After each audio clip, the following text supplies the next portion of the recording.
All right, welcome everybody. Hare Krishna.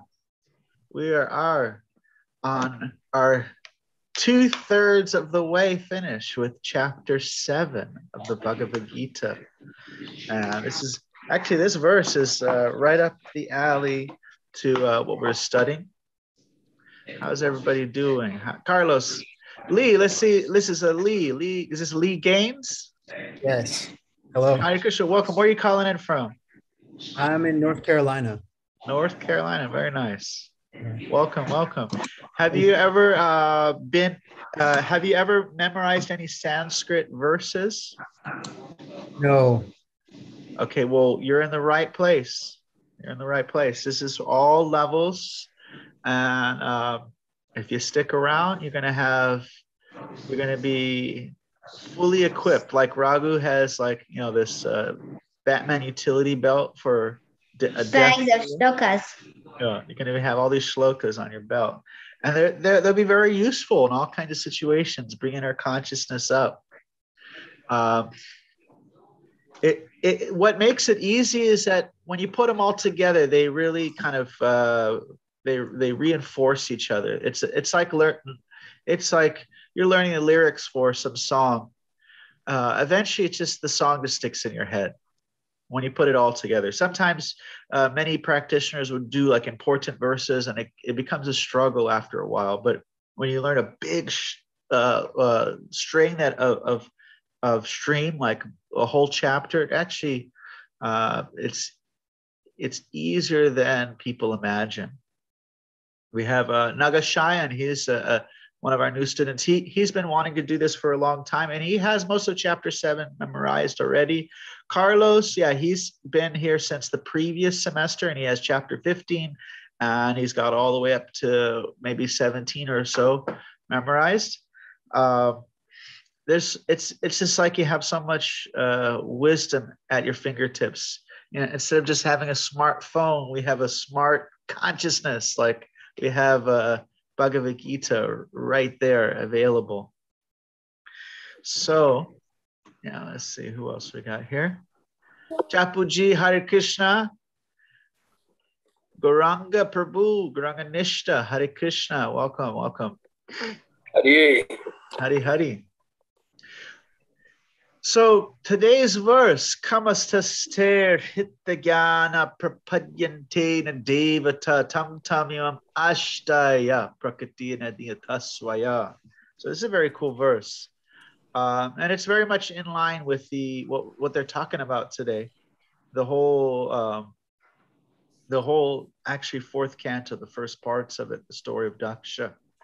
So let's see. Who knows what the word kama means? Time. Time. Like Time? Like Kamadeva? Kala means time, but kama means desire. Yeah, like Kamadeva, right? Yeah, Kamadeva. And who knows what the word Hari means? Thief? Krishna. Krishna. And because he is a thief. Actually, Hari means to take away. And it's a name for Krishna. Why does he take away? Krishna takes away the miseries of material existence. But he's also a butter thief. He's a manohari. What does mana mean? The mind. Or also another word for manohari, or you could say like the chitta hari. Chitta hari. He steals your heart. Gopi vastra hari. He stole the clothes of the gopis and they put it up in the tree. So hari means to take. And in this word, well, let's pull up the verse. Chitta hari. Dari. What's that song? There's so many songs with this Hari. Let me share the screen. So, Shrita, deprive of, taken, stolen. And how does it translate? One whose jnana, whose knowledge or intelligence has been stolen. And what's the cause of their knowledge being stolen? Material desires. Kamastaster hittagana. So this Hrita is the same as Hari. It's like the Sanskrit root. Hari, Hrita. So if you look at this word Hrita, it's going to come up so many times. Bereft, stolen, taken away, deprived of, defeated, captivated, lost, stolen away. And if you look up, Hari, same thing will come. Actually, one of the, when Lord Chaitanya appeared and he started to do kirtan outside, you hear in Chaitanya Charitamrita, this is when the Muslims that lived in India, they're like, what are they saying? Are they saying thief? Or I'm stealing? What are they saying? Because they didn't understand. They're like going around chanting, Hari, Hari, Hari, Hari. And they're like, they thought, are they saying, I am stealing? This is here. Hari, Hari.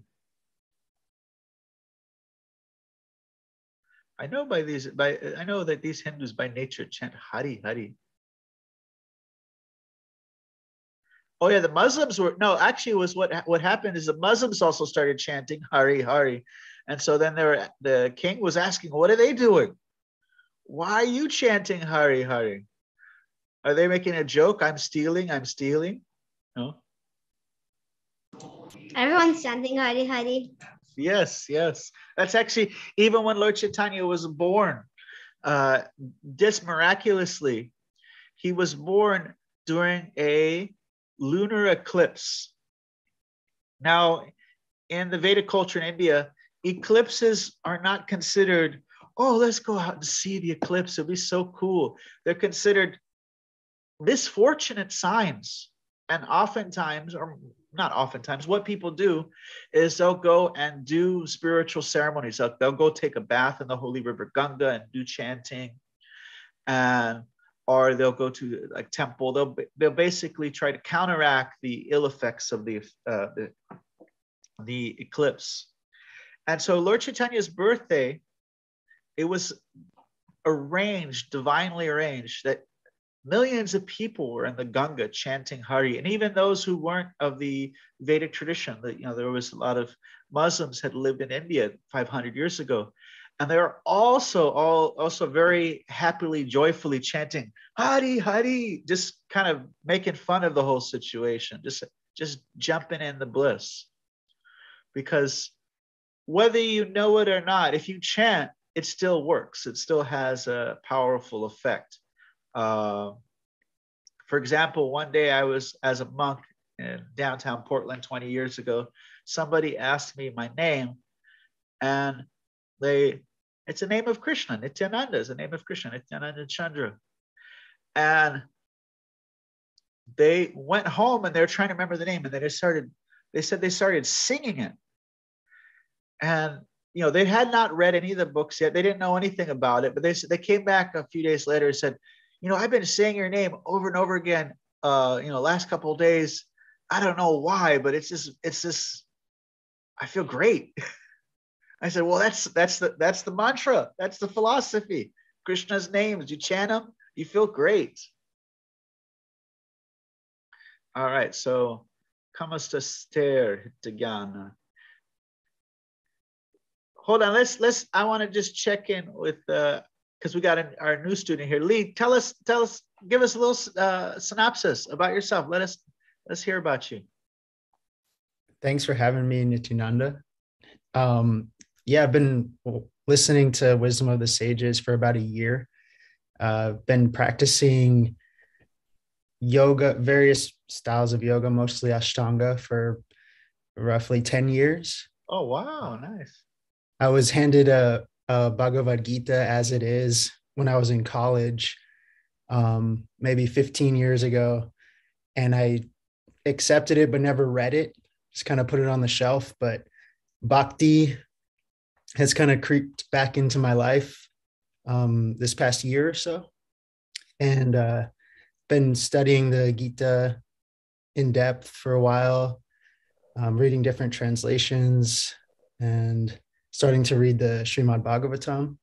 Nice. And recently started like zooming into wisdom of the sages and just kind of feel this momentum going and this kind of desire to just go deeper into it. Nice. Well, we're very happy to have you. Thank you. We have, if you check the calendar invite, there's a link to our welcome email. And that welcome email, there are several books. And one of the books is, or two of the books are very important commentaries on the Bhagavad Gītā. One of them is a blue cover book called Gītā Bhūshana. That's by Baladevi Vibhushan. They're both around 500 years back. And the other one is called Sarata Varshini Tika by Vishwanath Chakravarti Thakur. And we put all those, we put their purports in the weekly email, so you can also read it that way. But you can have a whole book there if you want to dive into the Gītā. It's like a gem. You look at it different angles, different colors come out. And so there's all kinds of packed, so much wisdom packed in, so much wisdom. So Yeah. I'm going to jump back to that verse. Let's share screen. Here we go. Okay, so Lee, let's see. Do you recognize this word here? Yeah, niyama. Yeah. Yes. See? We what we do here is we try to focus. You know, we dive into the verse and then we try to actually understand the words and grow our vocabulary. When we grow our vocabulary, you don't need translation skills because it's already translated. It just helps you to remember the translation and all the deep points that are there, because it's not, you know, translation is not just this 2 lines here. The translation is all this, the purports, the commentaries, which are all basically derived from just a few of the Sanskrit words. There's so much depth that come out of there. So, as we said, kama is desire. Hrita is to taken away, bereft of. What becomes stolen? Jnana, knowledge or intelligence, the ability to distinguish matter from spirit is another definition of jnana. Prapadyate, this is a prapadyante. This is a word that's coming up. This is, I think, the 3rd time it's come up in this chapter. It talks about those who don't surrender to Krishna, the 4 types of people who don't, 4 types of people who do. And what if people, you know, they're not atheistic, but they're not actually approaching the supreme source? What in which way what path do they follow? Well, they surrender unto the others, Anya, Devata. They surrender to the demigods. And these next 4 verses are actually on this subject. Next 4 verses. Why don't we just take a little peek? Chapter 7. 1 second. My screen has a little crack there, so I'll move it over. Advanced view. And we can take up for Devanagari. All right, so we're going to go to verse 20. Kamasastir hityajnana prapadyante devata tam tam imam asthaya prakritya yatasvaya. Those intelligence is stolen by material desires surrender into the demigods and follow their particular niyamas, the rules and regulations. You have in Yoga Sutras, it talks about the yamas and niyamas. The yamas are basically how you behave towards the outside world. Like don't steal, don't kill, ahimsa. There's the different principles of yamas, and the niyamas are the niyamas are the internal regulations. Ishvara Pranidhana is the ultimate niyama that's given. That's the surrender to the supreme controller. So they follow particular rules and regulations, worship according to their own natures. Does anybody know what the word nature is? Nature. Prakriti. Prakriti, Prabhu. Prakriti, yeah, prakritya here. Prakriti, yeah. So that's swaya, their own nature. I'm in everyone's heart as the super soul. And as soon as one desires to worship some demigod, I make his faith steady so that he can devote himself to that particular deity. So to even have faith in a demigod, I help them. They can't do it without me. The demigod's not seated in their heart, conscious of all things and all ways. I'm in their heart and I provide them, endowed with such faith. He endeavors to worship a particular demigod and obtains his desires. But in actuality, these benefits are bestowed by me alone. Krishna is facilitating that. And then this is kind of the conclusion of the Kamastaster, this verse that we read here. It's a person who has alpa medasam. If you go to Karuna's house and her parents feed you, they're probably going to feed you so much prasadam, isn't it? They're going to feed you so much. And you're going to be like, no, just swalpam. Actually, this is for people who speak Hindi.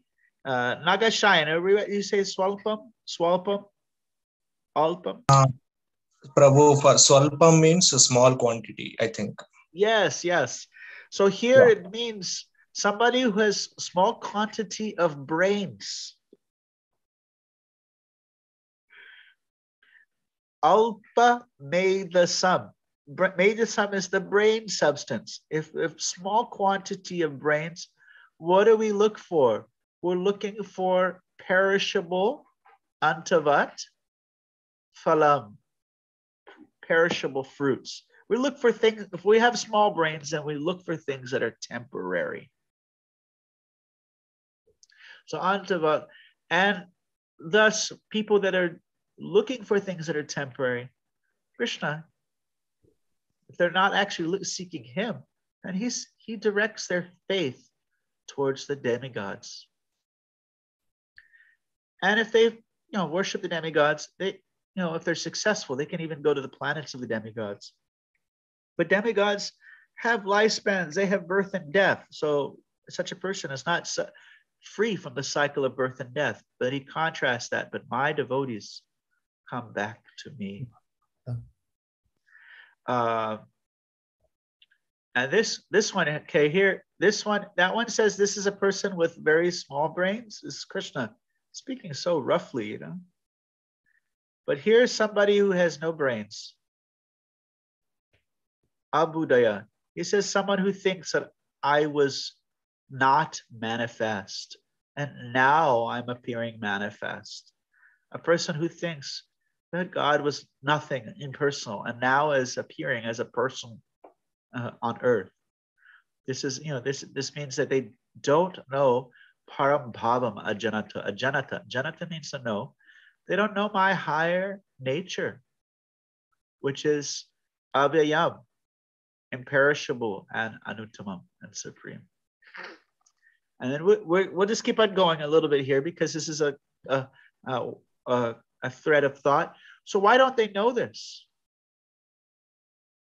Because I'm never manifest to the foolish and intelligent.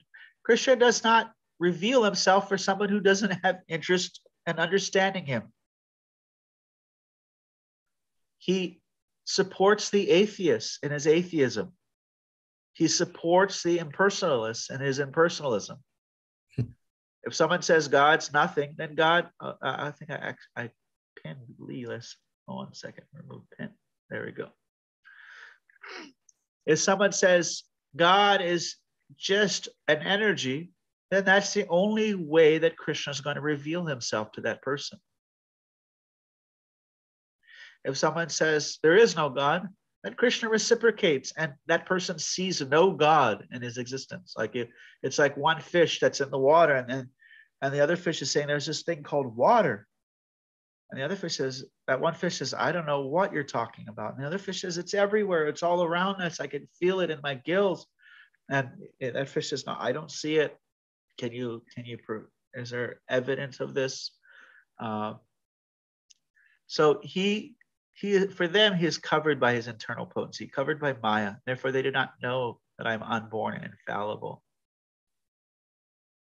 And might as well just do one more verse. Now, if you're covered, like if I put a blanket over you, can you see me? Let's see, Karuna, she's got a blanket over you. Yeah. Now, if you have a blanket over you, you can't see me, but can I see you? I can't see you. No, I can't see you if you're covered in a blanket. No, can't see you. So in this verse, Krishna says right here, in this verse here, 25, he says he's covered by Maya. But he says here in 26, it is a tinted window. Karuna, like you see the president comes in a limousine. You can't see in the limousine who's there, but he can see right out the window. So Krishna says, after he says, I'm covered by Maya, they can't understand me. He said, I know everything that's happened in the past, present, and future. I know all living entities, but me, no one knows. Okay, so let's go up back to this verse. So those whose intelligence has been stolen by material desires surrender unto the demigods and follow their particular niyamas, the rules and regulations of worship according to their own natures. And so why are they doing this? This is because if someone's in the mode of passion, they're directed by their own nature. And the mode of passion means you're full of desire. And if you're in the mode of ignorance, you may not worship demigods. You may go for demons and ghosts. And your desire is not even to get things. Your desire is more of destruction. Let me destroy my enemies. Let them be crushed. That's more of the mode of ignorance. Here we go. So let's just read this real quick. Those who are freed from all material contamination surrender to the Supreme Lord and engage in devotional service. As long as the material contamination is not completely washed off, they're by nature non-devotees. So we're carrying our past life inclinations that bring us away. But even those who have material desires and who resort to the Supreme Lord are not so much attracted by the external nature. Because of approaching the right goal, they soon become free from all material lusts. So we could be dented cans, but if we have a proper direction, then those things are considered not so important, those material desires, because we will soon become free from all material lusts. That's chapter 9, text, what is that? Shigram bhavatmi dharmatma. Very quickly, shigram means fast. He'll become a dharmatma. Dharmatma, a righteous. Dharma atma, a righteous person.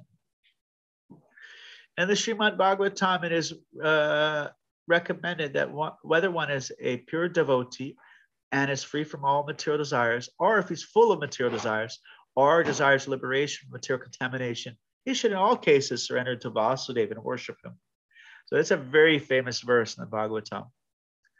Akama sarvakamovha moksha kama udarudhi trivrena bhakti yogena yajeta purusham param.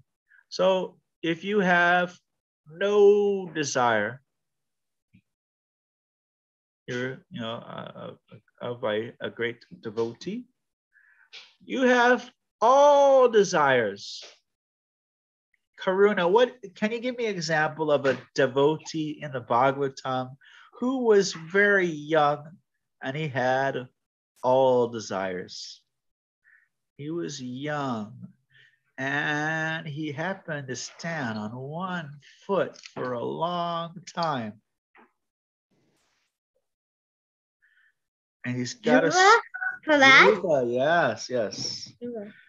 Yeah, Dhruva, he was insulted by his stepmother, and he was so angry that he left home at the age of 5 and he did Ashtanga yoga, just like Lee.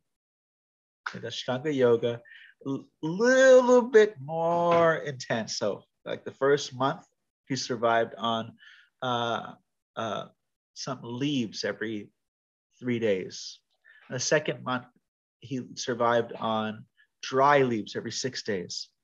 The third month, he survived on a sip of water every 9 days. And the fourth month, he survived on a breath of air every 12 days. A little bit harder, a little bit. And on the 5th month, he stopped breathing altogether. And then by the 6th month, Lord Vishnu appeared. When Lord Vishnu appeared, what he did is he wanted his own universe. This boy, he wanted a kingdom greater than his grandfather, and his grandfather was Lord Brahma. And so, when Vishnu appeared, he thought, I wanted what was actually just a broken piece of glass. Now that I see you, my dear Lord, I understand that you are the real gem. You are the real ruby diamond. So whether you have all desires, you desire a whole universe, whether you just want to get out of this cycle of birth and death, moksha kama. Moksha means to get free from, to be liberated. Actually, here is a really weird English correlation. You ready? What's a correlation? When things are connected. Yeah. You know how many words in English are rooted in Sanskrit? Like the word wit is related to the Sanskrit word vit, means the same thing. The word agni is related to the word ignite. The word dwar is related to the English word door.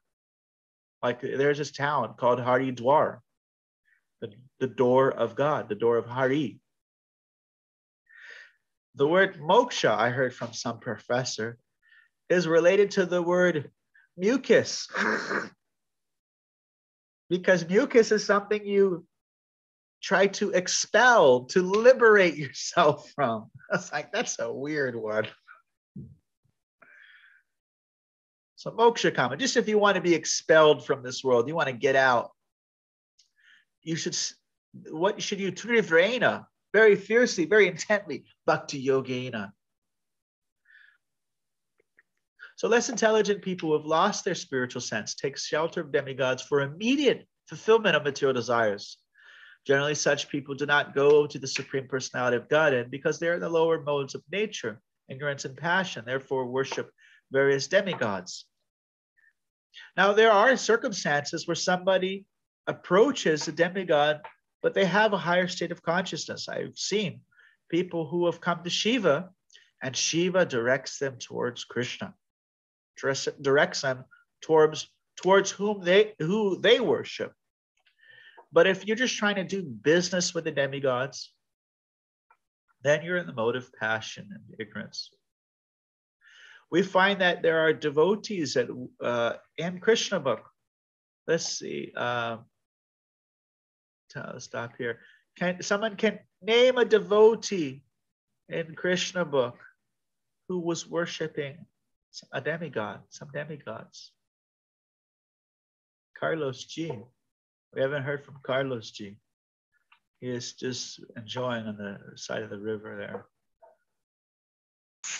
No, I'm here, Prabhu. I'll pass for now. Sorry. All right, no problem. Okay. Gauranga, who's become gopified, he turned his name to Krishna Leela Devi Dasi. Okay, tell us who worshipped a demigoddess. Which devotee? I'm blank right now. Okay. It's my wife's name though. Okay, well, I was trying to be a clue actually. It's the gopis. They went to the Yamuna River and they prayed to goddess Katyayani. They did a particular type of fast where they ate khichdi for a month without spices, and they prayed to Katyayani. And what did they pray for? Who knows? To be the husband of Krishna. Yes, that Krishna will be their husband. Yes. And so that is an example of somebody worshiping devatas, but not with kama, not with material desires. Actually, their desires are directed towards the absolute truth. For example, somebody may go to Lord Ganesh.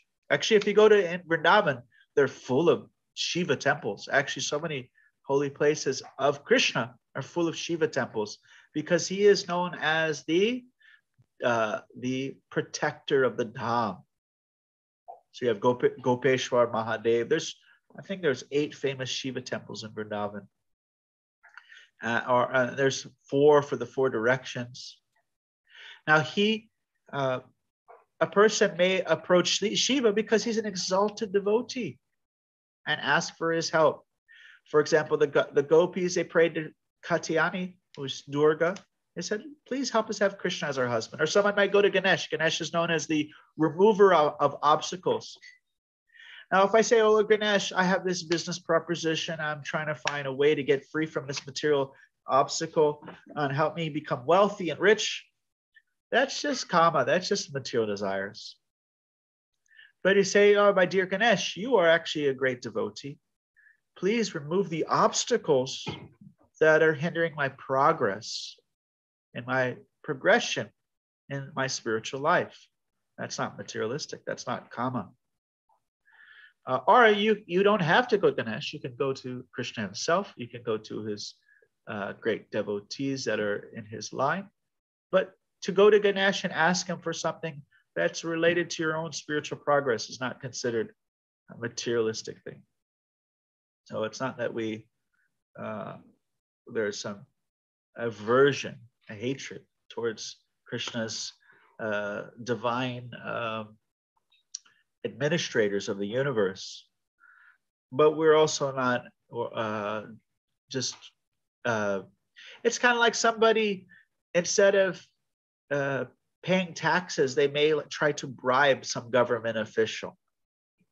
And so these are all government officials, and somebody's trying to bribe them. Oh, give me this, give me that. No, just pay your taxes.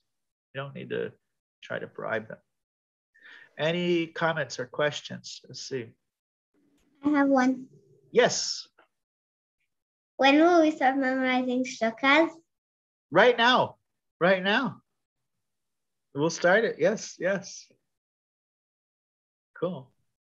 I have a little comment to make regarding of I like the talk he does about Krishna says, okay, I will give my mercy and my compassion towards your level of consciousness.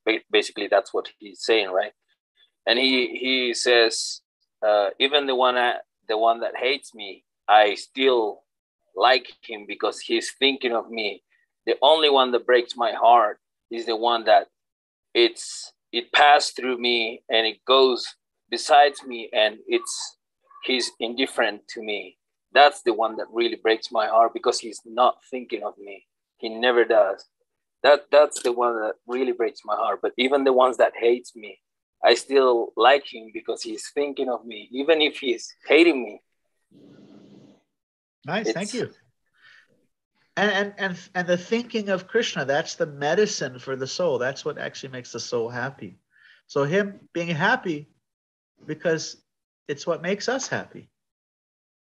So let's just take a peek back at that verse once again. We'll just finish what we're reading and then we'll jump right in. Worship the various demigods. Following the rules and regulations, they're satisfied. The worship of the demigods are motivated. Worshippers of demigods are motivated by small desires and do not know how to reach the supreme goal. Small desire, I want a universe. I want a nice car. I want, But a devotee of the Supreme Lord is not misguided. Because in the Vedic literature, there are recommendations of worshiping different gods for different purposes. A diseased man, for example, is recommended to worship the sun.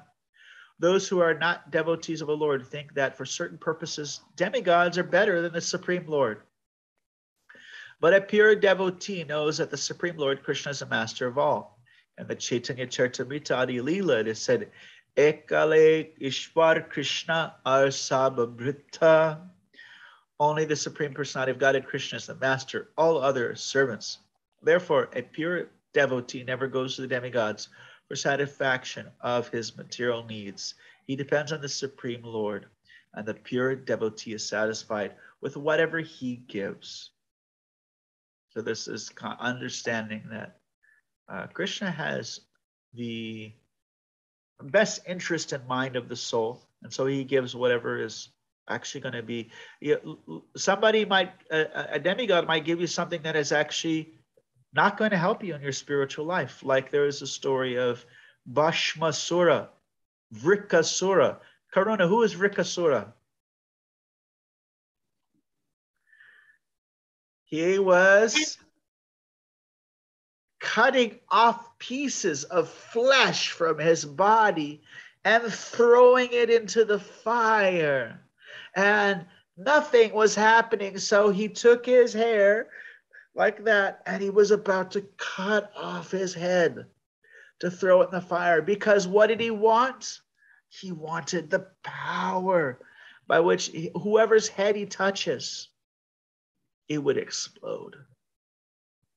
And Lord Shiva. Oh yeah, I remember that story. And then he tried to touch it on Lord Shiva, and then Krishna, he disguised himself as a Brahmin. He said, "Why don't you try to see if it works? Why don't you touch your head and see if it works?" And then he touched her head and he died. Yes. He said, "Oh, Shiva, I don't know if it works. Might as well just check."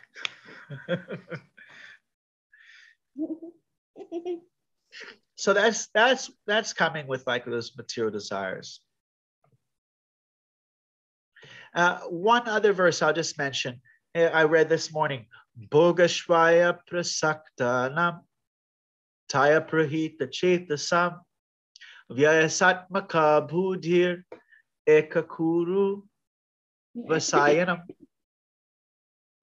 So a person who's bhoga and aishwarya, a person who's chasing after material enjoyment and power, the resolute determination for spiritual life doesn't take place. Their intelligence is branched. I want this, I want that, I want this, I want that. Where someone who's not chasing after that, they can be fixed on one higher goal. Okay, so let's jump into the verse and give it some practice. All right. Okay. Kamastaster Krita-jnana. And I'll repeat. Mic on or off, however you like, but just repeat after me. Kamastaster Krita-jnana. Kamastaster Krita-jnana. Prapajyante yadevataha. Prapadyante yadevataha. Tam niyamam asthaya. Tam niyamam astaya. Prakritya niyatasvaya. Prakritya niyatasvaya. Okay, so we're going to take Nagashayan Prabhu's recommendation that he saw directly while walking the Holy Land, how the Brahmin boys are chanting 4 times the first line, going on like that. Kamastaster Krita Jnana.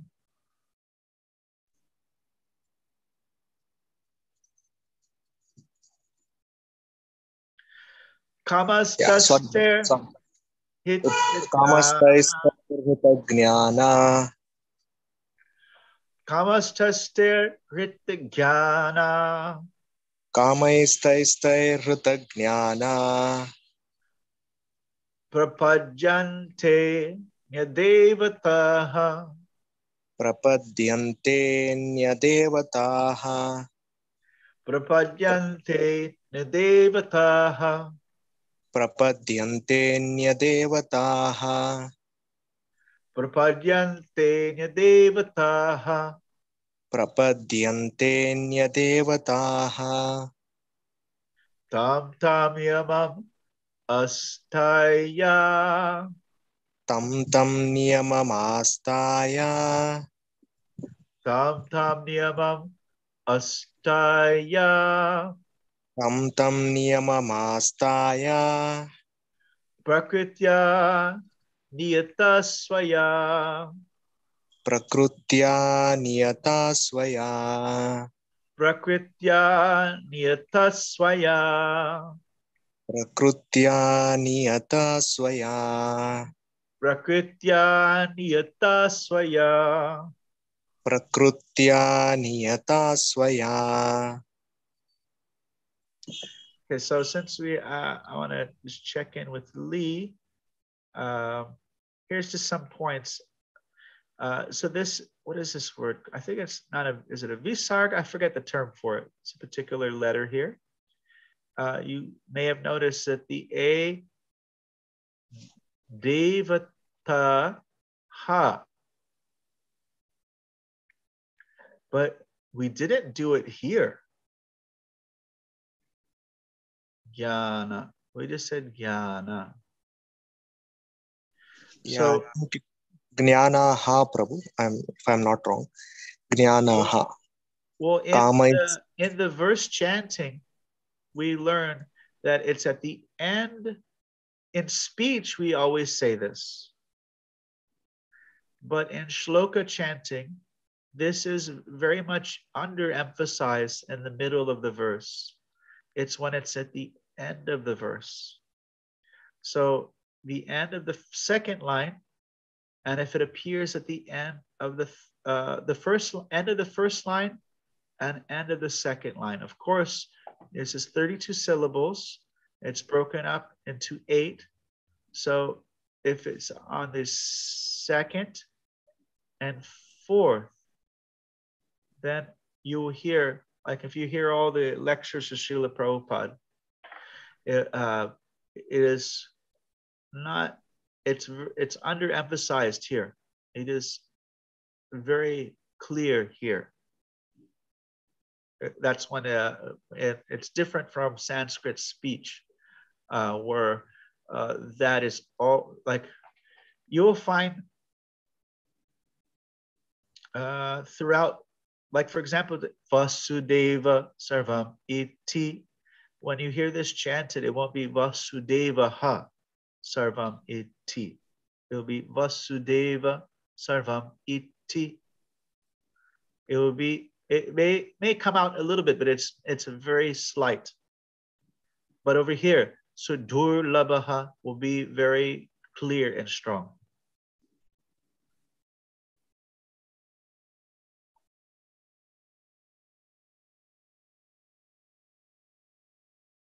All right. I still remember the 7.19. I haven't forgotten. It's been playing in my head since last Sunday. Okay, let's hear it.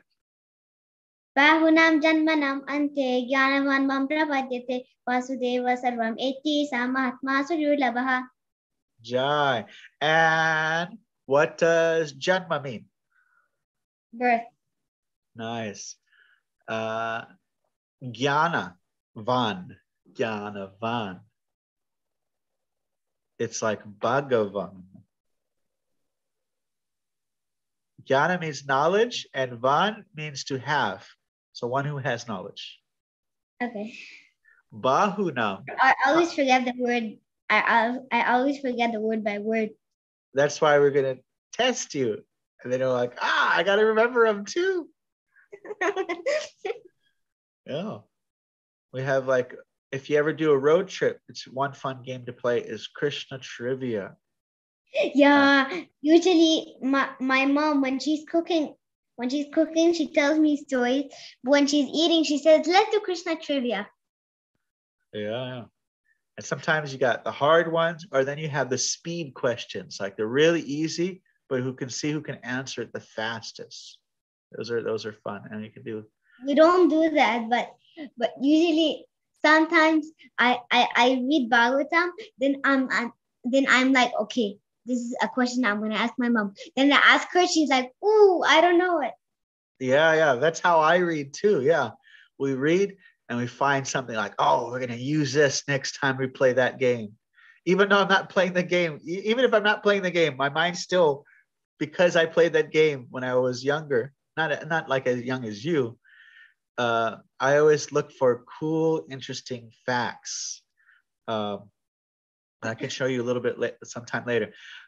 Kamastastir Hrityajnana. Let's hear you.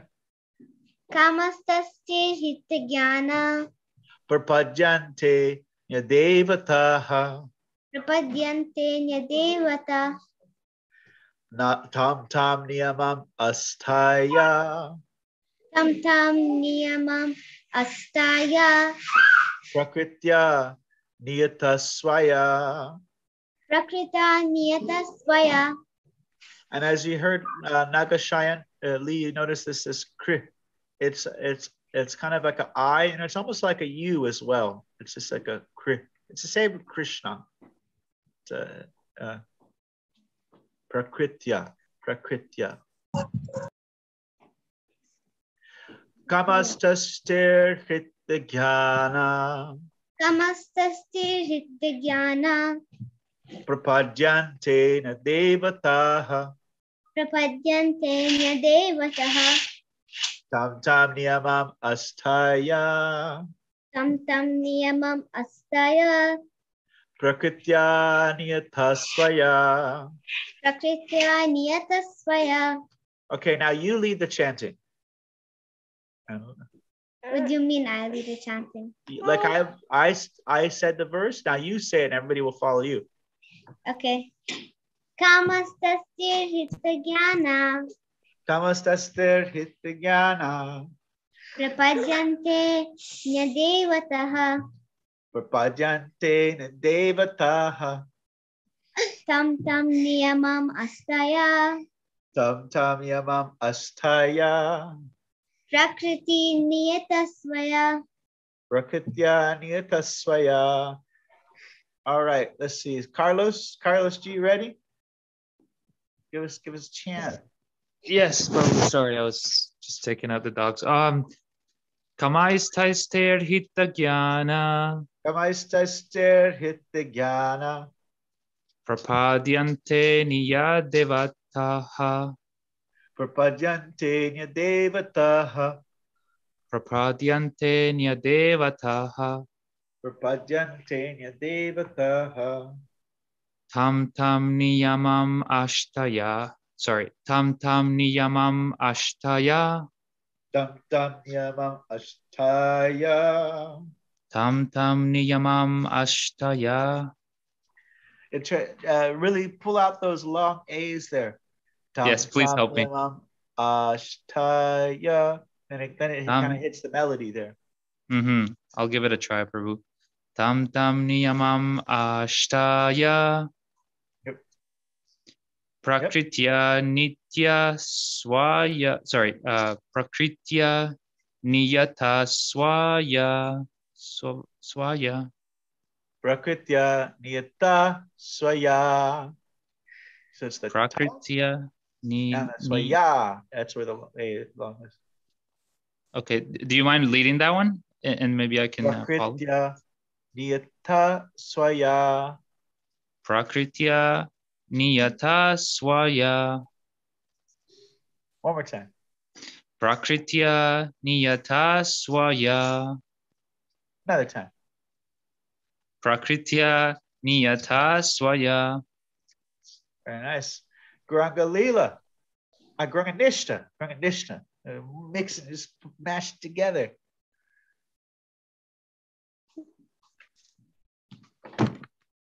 I repeat after? No, this one's Guranga Nishta. Guranga. Oh yeah.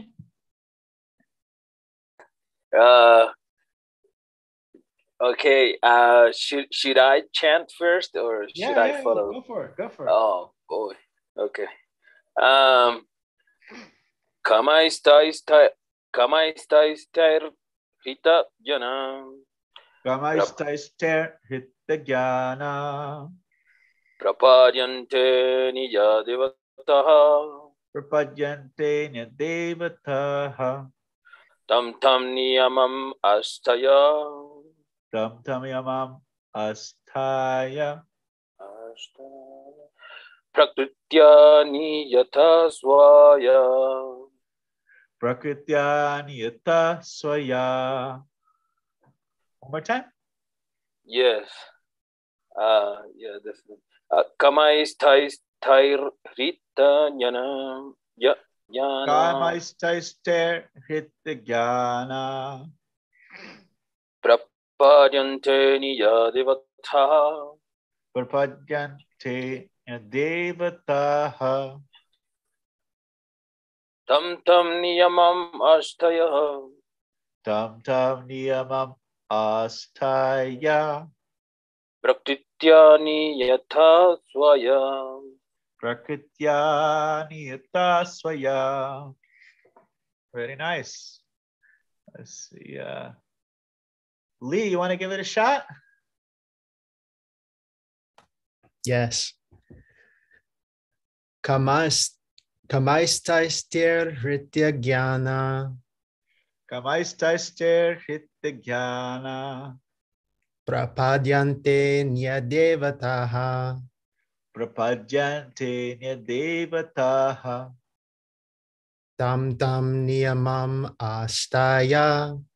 Tam tam niyamam asthaya. Prakritya niyata swaya. Prakritya niyata swaya.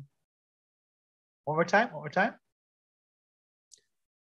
Kamaistais hritya jnana.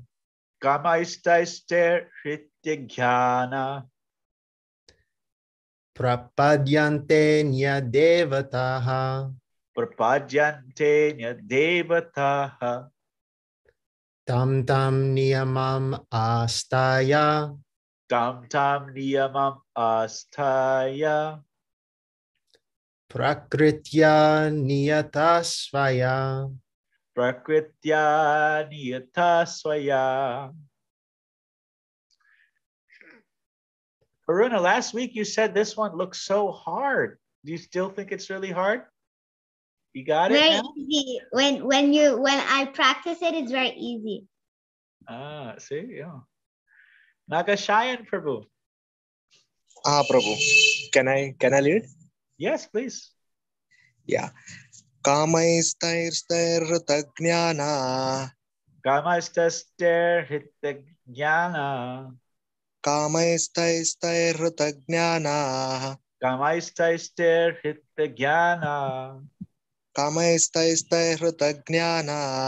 Kamaistais-tair-hita-jnana.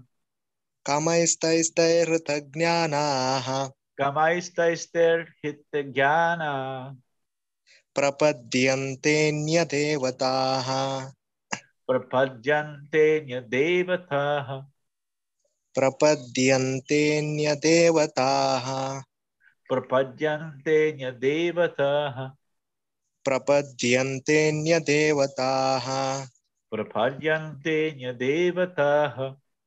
Kamaistais-tair-jnana. Prapadyante Kamaistais-tair-hita-jnana.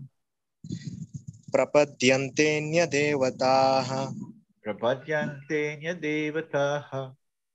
Tam tam niyamamastaya. Tam tam yamam asthaya. Tam tam niyamamastaya. Tam tam yamam asthaya. Tam tam niyamamastaya. Tam tam yamam asthaya. Prakrutya niyata swaya. Prakritya niyatasaya. Prakrutya niyata swaya. Prakritya Prakritya niyata niyatasaya. swaya. Tam tam niyamamastaya. Prakrutya niyata swaya. Tam tam yamam asthaya. Prakritya niyatasaya. Tamaistaistairthagnana prapadyante devataha tam tam niyamamastaya prakrutya niyata swaya. Kamastastir hityajnana prapadyante nidevataha. Tam tam yamam asthaya.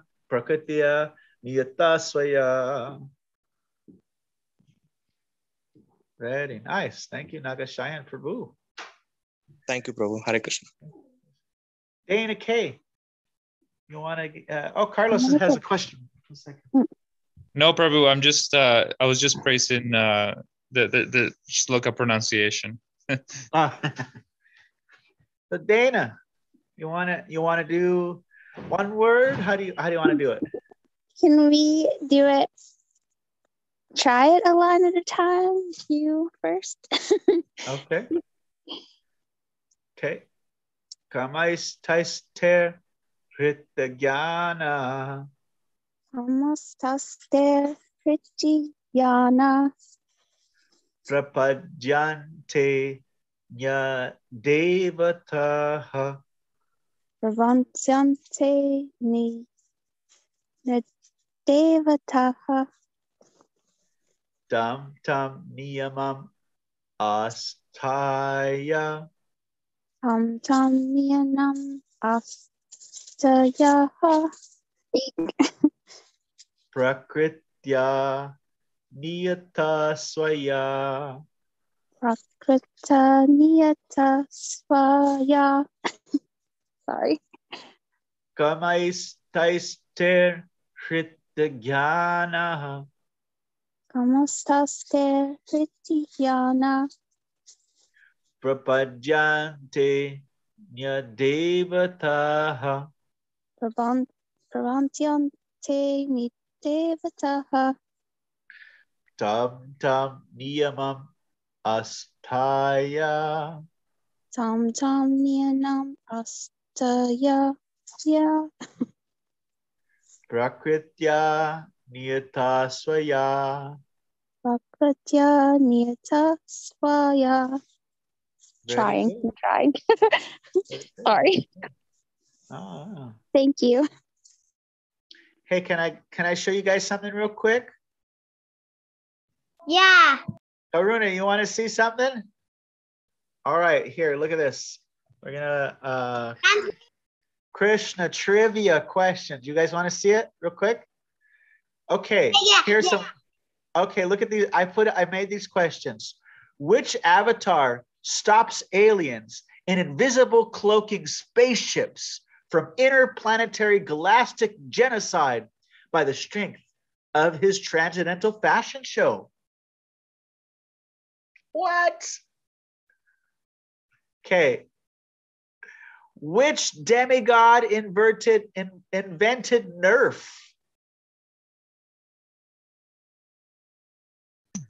Prabhu, what's Nerf? Nerf, like Nerf guns, Nerf swords, Nerf. Here, Nerf. I don't understand this at all. Okay, I'll show you a picture of Nerf. Look, Nerf, there's a Nerf gun. It shoots like foam pellets. A demigod invented Nerf? Yeah, it's in the Srimad Bhagavatam. See? Watch, I'll show you. I have the Na Shukshena Na Chadrena Jahanamucha Shiraha. Thus Indra, the king of heaven, severed Namuchi's head with a weapon made of foam.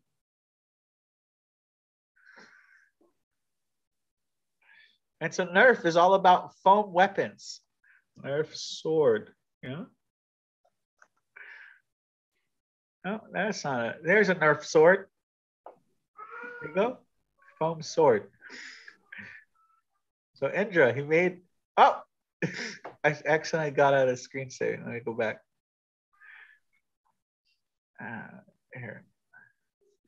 Which demigod invented Nerf? Okay, here's another one. Indra? Yeah, Indra. Yeah, it's an Indra, and it gives the verse, everything. Now, who are the 6 vegans that you have to get them to listen to you before you can become a world-class teacher? I have no idea about these questions. Yes, I don't make them easy. I don't make them easy at all. Vegan is urges.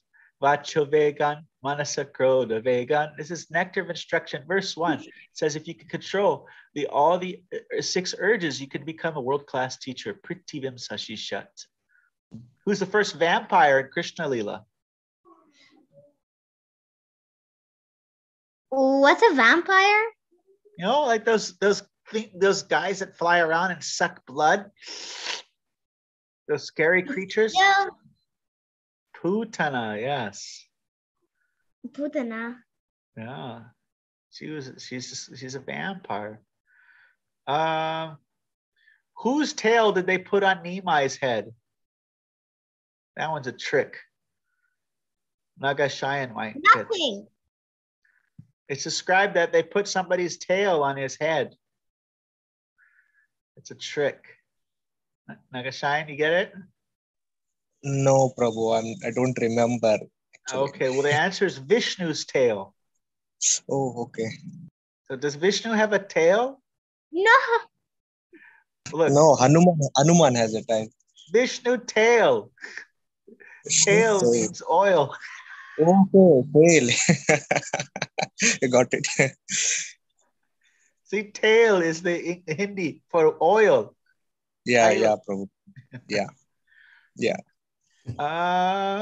Okay, well, here, who's the first Asura to start global warming? What's that? You're so dumb. Hiranyakashipu. Hiranyakashipu. Yeah, remember he was standing on his toes and his hands? Yeah. Made the world all hot? Yeah. Okay. Hold on.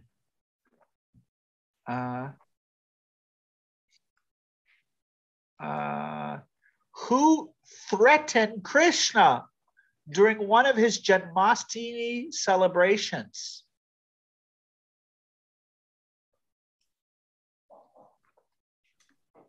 Shinavarta. No. The cowherd boys.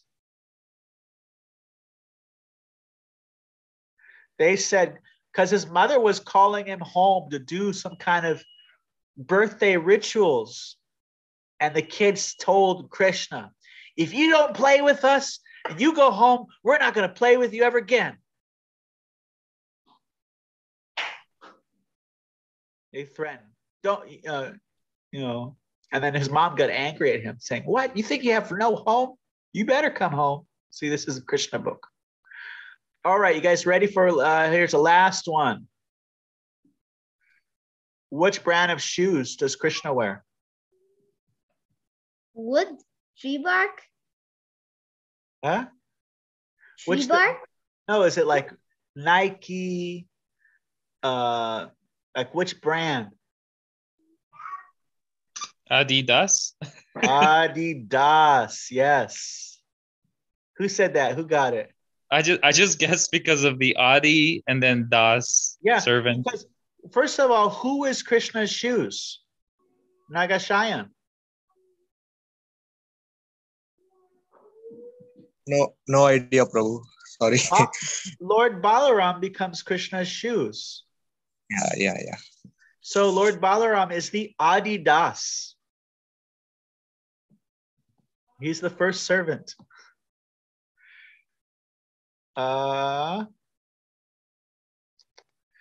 Which story has a dragon? You guys know that one? That one's easy.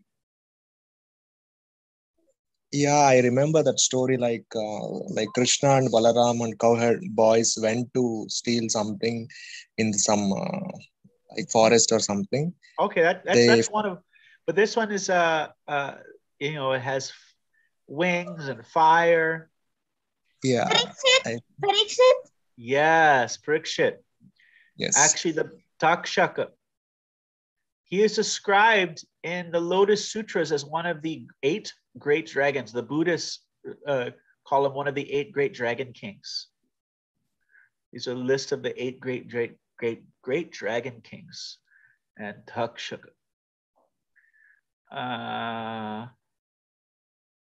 I got one more. How about here's one. There's why did Narada laugh when he visited Krishna in his many palaces?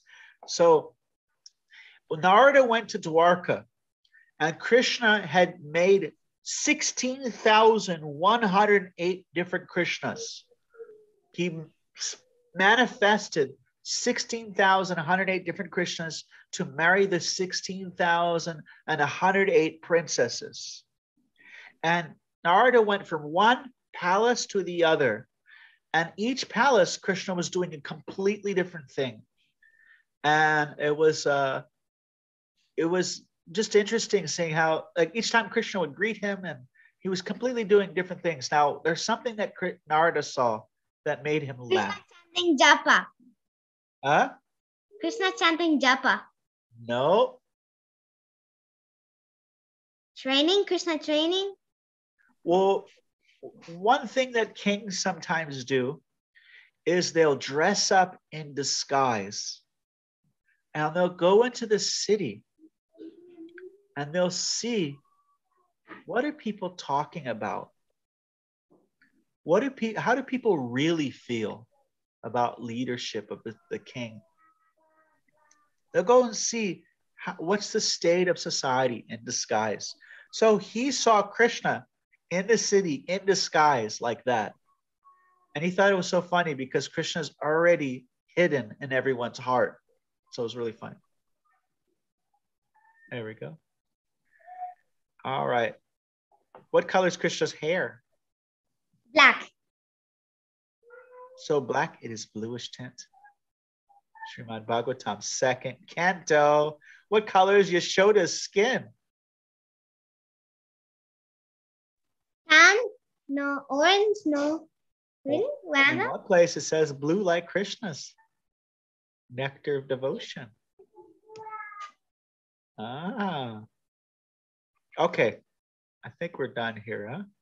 For that. There's lots of other questions like who's the Spider-Man? Who's the first Spider-Man in the Srimad Bhagavatam? And who's the second? There's all kinds of stuff like that.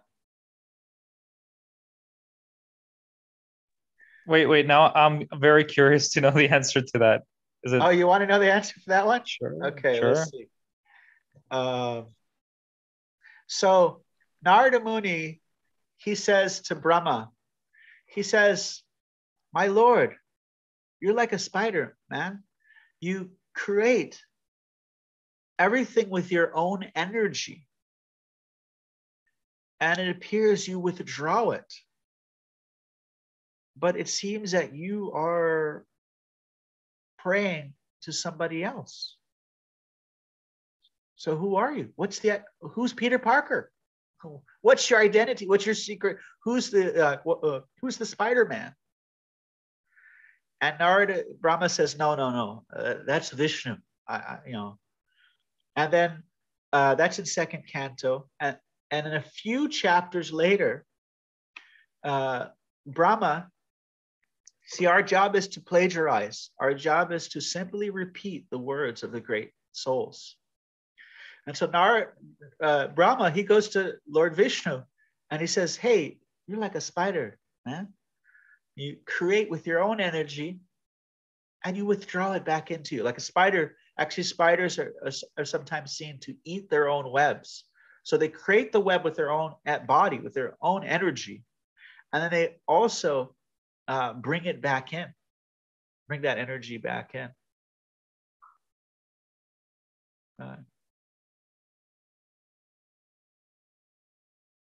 All right.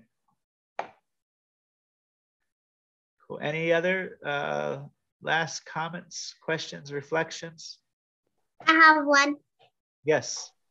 Will we do a trivia of people who can get the verse completely? like the 720. Yeah, we can do that. Let's hear your verse. Close your eyes and say it. Kamastirtha. Give me a clue, please. Okay. Kamasastir hitagyana prapad Kamastirtha prapadyan prapadyante yadevataha yadevataha tam tam tam tam niyamam tam tam niyamam devataha astaya astaya prakritya akritya niyata. nitasvaya. Very good, very good. Nice. Any other last questions, comments, reflections? I do have one, but Yes. let Karuna say what she wanted to say. It's okay. I was just gonna say maybe you want to test the other people on the shloka. Yes, yes. Gauranga, let's hear the question. And yeah, it's a reflection, not like maybe a year ago, 2 years ago. I don't remember. It was a while ago. So there was this lecture I was listening from a Vaishnava. I don't even remember his name. It was just a random video I heard him. I found on YouTube. He was talking about the power of the shlokas, right?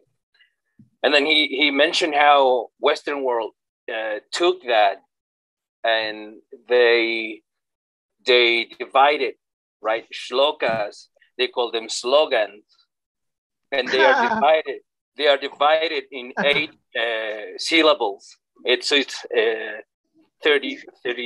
24. No, I don't remember right now, but it's like you just split them and eventually they get 8 syllables. So they make, big companies make a slogan and they will make it, and then they create a little song to it.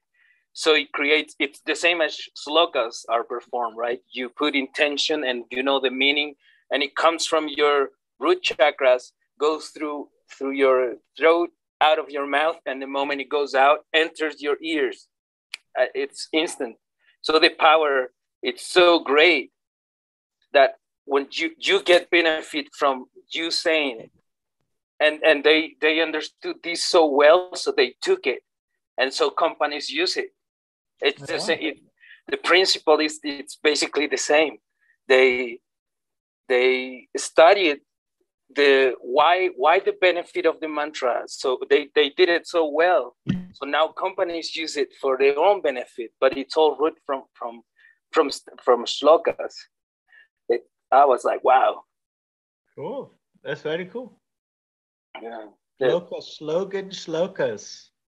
Yeah. Nice. Let's I see. didn't understand what he said. He was saying like companies, they took the idea of a shloka and they have slogan. You know how like you see an advertisement, it'll have a name and then they'll have a little tiny sentence. Okay. And it says you can't forget that sentence. It just sticks in your head like a shloka. And so they're kind of using that sound technology to get in people's heads. Like Nike has, what is Nike's slogan? It is what's a Nike? Do it. The Nike shoes. Oh yeah, my dad has a pair. Yeah. So the companies have like a little statement. Let's see, Lee, what you have any take homes? Any doggy bags take home? Any takeaways? Yeah, I actually I'm still kind of thinking about the Spider-Man thing, like drawing back in. And I was wondering, like, because this morning I was reading about Garbhodakshai Vishnu, and how the universe is like come out of the pores of his skin. Well, Garbhodakshai Vishnu is the one that the lotus flower comes from his belly button. Karanadakshai Vishnu He's the giant one. Well, they're all giant, except for Kshirodakshay Vishnu, because he enters into the atom. Okay, so the Maha Vishnu. Yeah, Maha Vishnu, also known as Karanadakshay Vishnu, he has universes coming out of his pores. Yeah, they go back in. He enters into, these are the three Vishnus, the three Purushas, the three Pumshas. And so he enters into the universe in a much smaller form, a form that is just a little bit bigger than the universe. It says, we read it just the other day, that he extends beyond the universe by about 1 thumb length beyond the universe. This thumb measurement is used a couple of times. So but that's much smaller than Karanadakshay Vishnu, because he's so big that universes are coming out of his pores.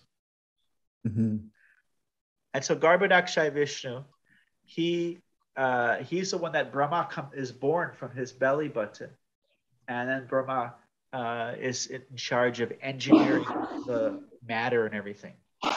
And then he enters even smaller. He enters into the atoms, and then he enters into the hearts of all creatures. So you're saying? Just the retracting back in. I was, wondering, like, thinking of that, those universes that come out of the pores, do they go back in during annihilation?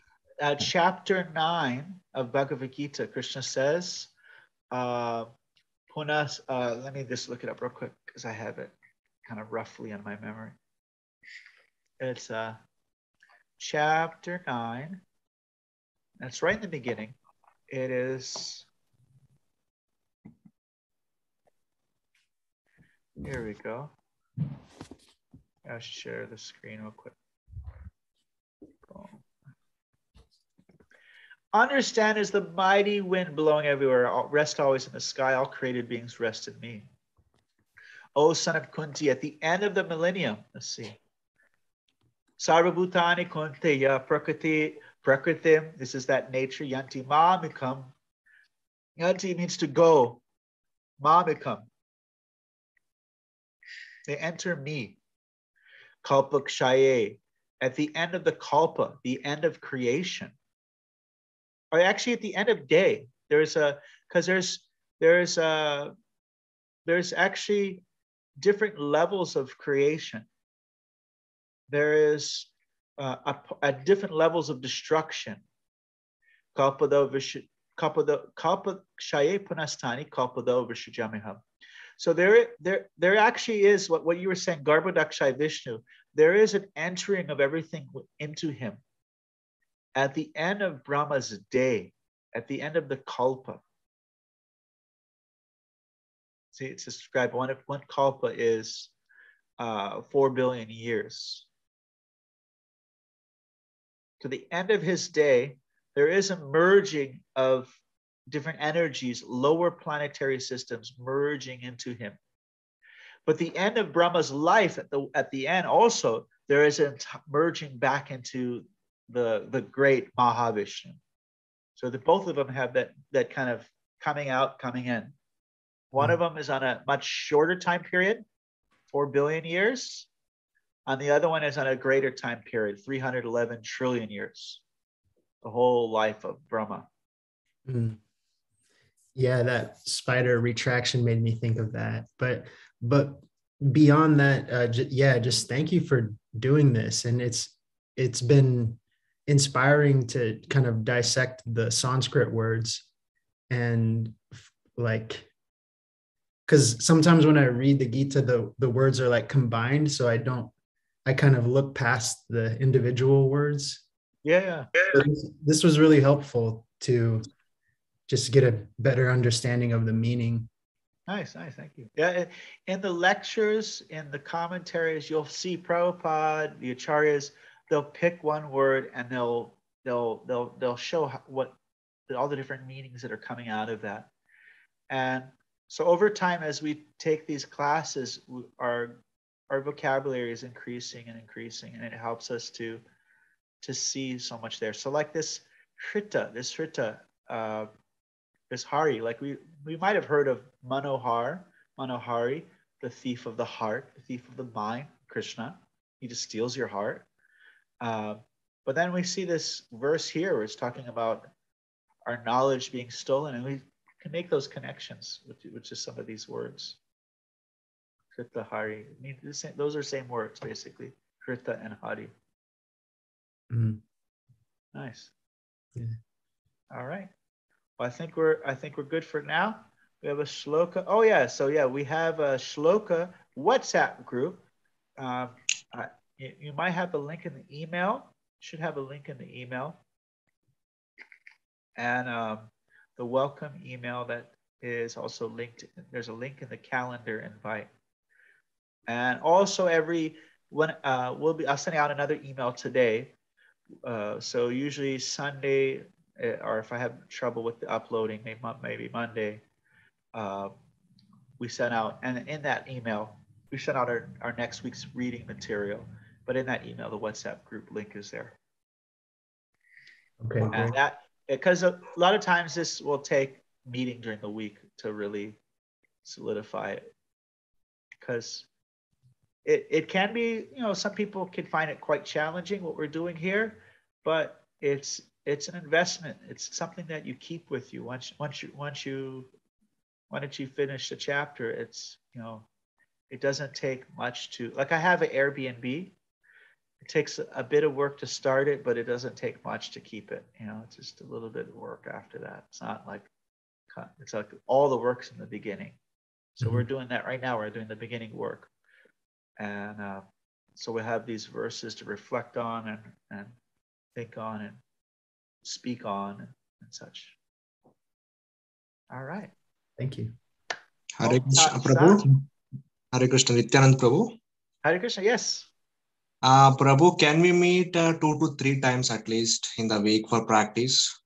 Yeah, just get on the WhatsApp group and put out some requests, and we'll find out what time works with everybody. Can I join? Yes. Join. Sure, just Prabhu. write on the WhatsApp group what time and day is best for you. Yeah, sure, Prabhu, sure. All right. Same. Yes. And then, Karuna, we're going to have you. You're going to start teaching classes at the temple. All right? It's going to be the same Zoom as all, or? Everything will be in the WhatsApp group. Sometimes Gauranga Nishta sets up a Zoom link, or others as well. So yeah, it all will be in the WhatsApp group as far as any other meetings that we have during the week. Are you doing any meetings in a week or just Sunday? No, I sometimes join the week ones also. I wanted to ask you if you're going to do the Wednesday again. It was... Oh, yeah. If you guys ever want to join on Wednesday, that was really fun, yeah. So Wednesday, so my house is kind of like a little center, a little altar there. Let's see.